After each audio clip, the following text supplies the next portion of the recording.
Subscribe now and press the bell icon. Never miss an update. जय हिंद साथियों, बाल master दीपक channel में आपका हार्दिक स्वागत है। मैं आपका मित्र दीपक सिंह राजपूत। साथियों, आज हम बात करेंगे डीएलएड तृतीय सेमेस्टर के प्रथम पेपर जिसका नाम है शैक्षिक मूल्यांकन क्रियात्मक शोध एवं नवाचार। साथियों, इस पेपर में महत्वपूर्ण कथन है जो लगभग 18-19 के आसपास, उनकी आज हम बात करेंगे। यह एग्जाम में आते ही हैं, एक न एक कथन पूछ लिया जाता है और बहुत ही कम लोग इनको सही कर पाते हैं। जिनको याद होती हैं, जिनको ये समझ पाते हैं, जिनको कोई ट्रिक से याद करता है वही सही कर पाता है। तो ये टीईटी और सुपर टेट में भी इनकी आने की संभावना रहती है। तो आप इनको अच्छे से पढ़ें, अच्छे से ध्यान दें। जो मोस्ट होंगे उनको हम टिक करा देंगे, तो उनको आप विशेष रूप से ध्यान देना है। आइए शुरुआत करते हैं। पहला कथन है साथियों कि नवाचार एक ऐसा विचार है जिसकी प्रतीति व्यक्ति नवीन विचार के रूप में करे। कैसा? नवीन विचार के रूप में करे। ये कथन किसका है?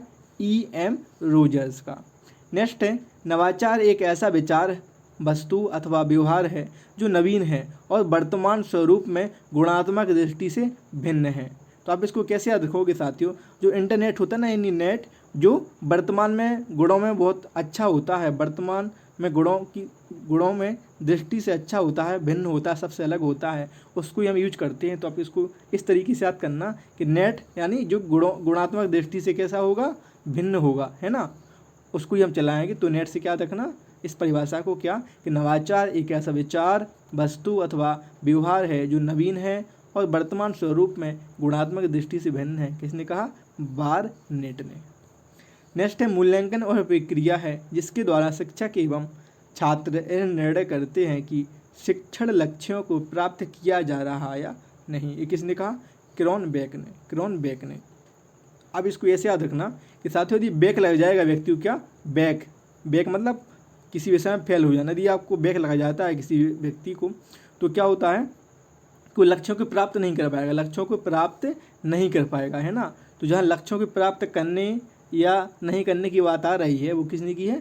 क्रॉनबेक ने। और लक्ष्य प्राप्त कब नहीं होंगे? जब आपको बैक लग जाएगा, किसी भी व्यक्ति को बैक लग जाएगा, भगवान करे आपको नहीं लगे, है ना। तो ये इसको आप याद रखना, किसके माध्यम से? क्रॉनबेक के माध्यम से। क्या कहा इन्होंने? मूल्यांकन और प्रक्रिया है जिसके द्वारा शिक्षक एवं छात्र यह निर्णय करते हैं कि शिक्षण लक्ष्यों को प्राप्त किया जा रहा है या नहीं। ठीक है।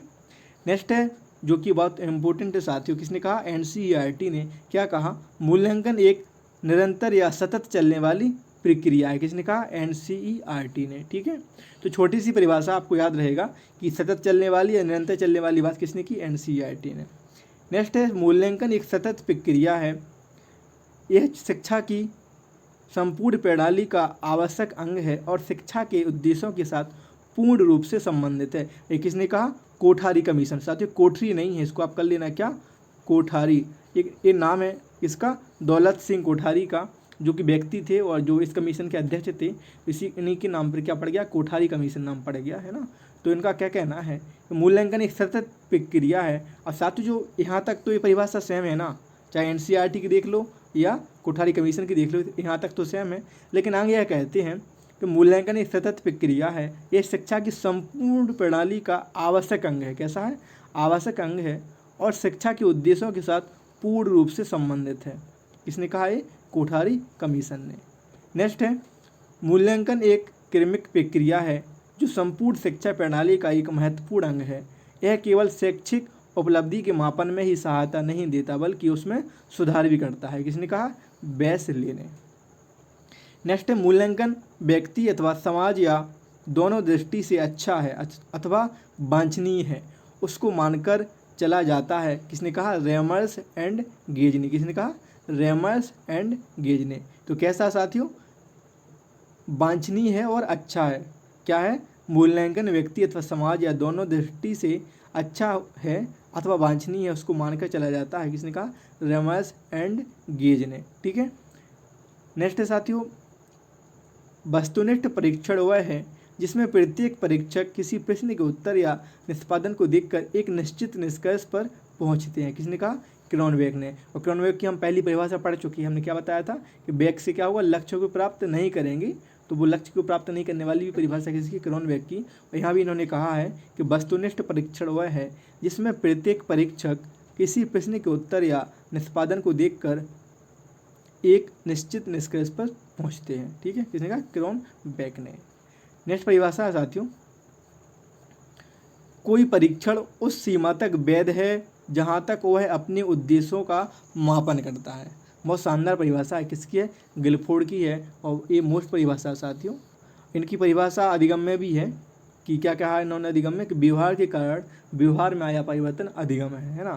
तो यहाँ ये क्या कहते हैं कि कोई परीक्षण उस सीमा तक वैध है जहाँ तक वह अपने उद्देश्यों को मापन करता है। ठीक है, किसने कहा है? गिलफोर्ड ने। नेक्स्ट है, बालक एक ऐसी पुस्तक है जिसका अध्ययन अधुपंथ शिक्षक कक्षा में करता है। कहाँ करता है? शिक्षक कक्षा में करता है। यह कथन किसका है? तो साथियों यह कथन किसका है? रूसो का है। किसका है?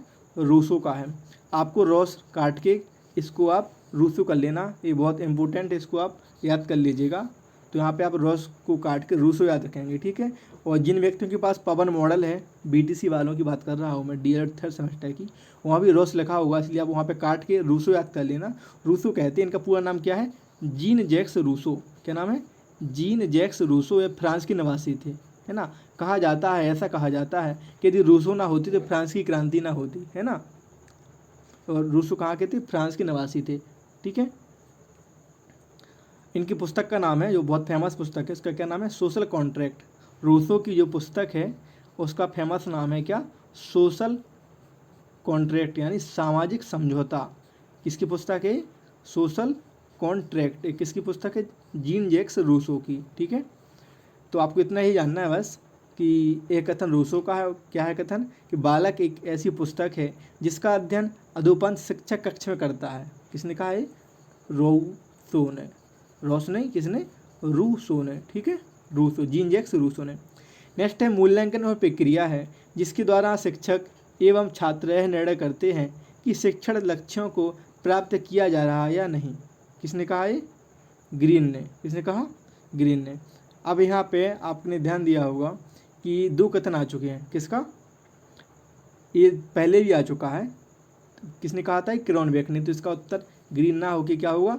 क्रोनबेक। ये साथियों क्रोनबेक का उत्तर है। अगर ग्रीन लिखा हो कहीं भी तो आप उसको काट के क्या कर लेना? क्रोनबेक कर लेना। तो कथन किसका है? क्रोनबेक का। क्या है? मूल्यांकन और प्रक्रिया है जिसके द्वारा शिक्षक एवं छात्र यह निर्णय करते हैं कि शिक्षण लक्ष्यों को प्राप्त किया जा रहा है नहीं। किसने कहा? क्रोनबेक ने। ग्रीन का कथन नहीं है, ये कथन है क्रोनबेक का। ठीक है, पहले भी हम बात कर चुके हैं, तीसरी परिभाषा थी। ठीक है, ग्रीन नहीं होगा, इसका उत्तर होगा क्या? क्रोनबेक। नेक्स्ट है, मापन किन्हीं निश्चित स्वीकृत नियमों के अनुसार वस्तुओं को अंक प्रदान करने की प्रक्रिया है। वेरी मोस्ट परिभाषा है। किसने कहा? एस स्टीवेंस ने। किसने कहा? एस स्टीवेंस ने क्या कहा? मापन किन्हीं निश्चित स्वीकृत नियमों के अनुसार वस्तुओं को अंक प्रदान करने की प्रक्रिया। बहुत सरल है कि वस्तुओं को अंक प्रदान करने की प्रक्रिया क्या है? मापन है ना। किसके अनुसार? स्टीवेंस के अनुसार। नेक्स्ट है, मूल्यांकन का अर्थ किसी वस्तु या प्रक्रिया का मूल्य निश्चित करना है। किसने कहा है? रेमर्स एवं गेज ने। किसने कहा? रेमर्स एवं गेज ने। इसकी परिभाषा एक और थी जिसकी हम बात क्या थी कि मूल्यांकन व्यक्ति अथवा समाज या दोनों दृष्टि से अच्छा है अथवा वांछनीय है उसको मानकर चला जाता है। किसने कहा था? रेमर्स एंड गेज ने। रेमर्स एंड गेज की परिभाषा एक वो भी है, एक ए भी है। ठीक है, नेक्स्ट है, शैक्षिक उद्देश्यों को बालक द्वारा किस सीमा तक प्राप्त कर लिया गया है यह ज्ञात करने की विस्तृत प्रक्रिया को मूल्यांकन की संज्ञा दी जाती है। यह किसने कहा? डांडेकर ने। किसने कहा साथियों? डांडेकर ने। नेक्स्ट डेफिनेशन है, प्रत्येक वस्तु जो जरा भी सत्ता रखती है, किसी न किसी परिमाण में सत्ता रखती है, वह क्या है? मापन योग्य है ना। किसने कहा? थॉर्नडाइक ने। और थॉर्नडाइक को तो आपको पता है साथियों कि प्रथम शैक्षिक मनोवैज्ञानिक हैं। तो शिक्षा मनोविज्ञान और पशु मनोविज्ञान के जनक कौन है? थॉर्नडाइक हैं। और इनको क्यों जाना जाता है? क्योंकि इन्होंने भूल त्रुटि यानी प्रयास और त्रुटि का सिद्धांत दिया था जिसमें इन्होंने बिल्ली पर प्रयोग किया था। और इन्होंने शिक्षा के क्षेत्र में मनोविज्ञान के आधार पर 8 नियम बताए, है ना, जिसमें 3 प्रमुख नियम या प्राथमिक नियम, 5 गौण नियम या सहायक नियम थे। ठीक है, तो ये कौन है? वही थॉर्नडाइक है। और क्या कहते हैं कि प्रत्येक वस्तु जो जरा भी सत्ता रखती है, किसी न किसी परिमाण में सत्ता रखती है, वह क्या है? मापन योग्य है। किसने कहा? थॉर्नडाइक ने। ये अमेरिकी मनोवैज्ञानिक थे। नेक्स्ट है, मूल्यांकन से हमारा तात्पर्य उन क्षेत्रों से है जिनमें व्यवहारगत परिवर्तन हो सकते हैं। ये किसने कहा? R.S. वर्मा ने। ठीक है, क्या कहते हैं, मूल्यांकन से हमारा तात्पर्य उन क्षेत्रों से है जिनमें व्यवहारगत परिवर्तन हो सकते हैं।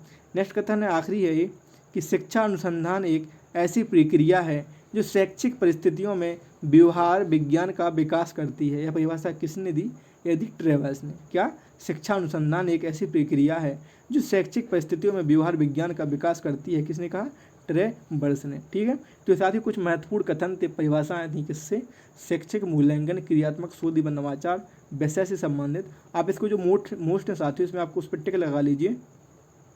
एक तो लगा लीजिए आप थॉर्नडाइक की परिभाषा पे, दूसरा आप लगा लीजिए साथियों रोमस एंड गेज की, स्टीवेंस की 3, और इसके बाद आ जाइए आप रूसो की, है ना, रोशनी रूसो की 4, एक आ जाएगी आप गिलफोर्ड पे 5। ठीक है, और एक आ जाइए यहाँ पे आप किस पे, कोठारी कमीशन पे 6, एनसीईआरटी पर 7 और क्रोनबेक पर 8।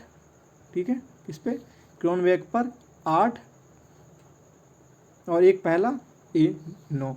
तो आपको 17 में से 9 परिभाषा आपको कंठस्थ याद होनी चाहिए। बाकी जो मैंने थोड़ी ट्रिक बताई आप उनके हिसाब से भी याद कर सकते हैं। तो साथियों, वीडियो को लाइक करना ना भूलें, चैनल को सब्सक्राइब करें।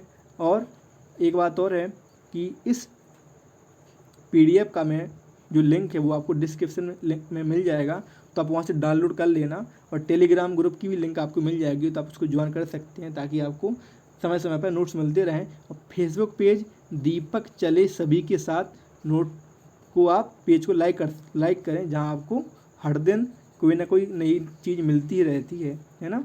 और साथ ही नीचे डिस्क्रिप्शन लिंक में ही आपको 55 ऑडियो, जो साइकोलॉजी की ऑडियो है मेरे 55, उनकी लिंक दी गई है, तो आप उनको भी डाउनलोड करके आप लाभ उठा सकते हैं। ठीक है, तो साथियों, जय हिंद, जय भारत, नमस्कार।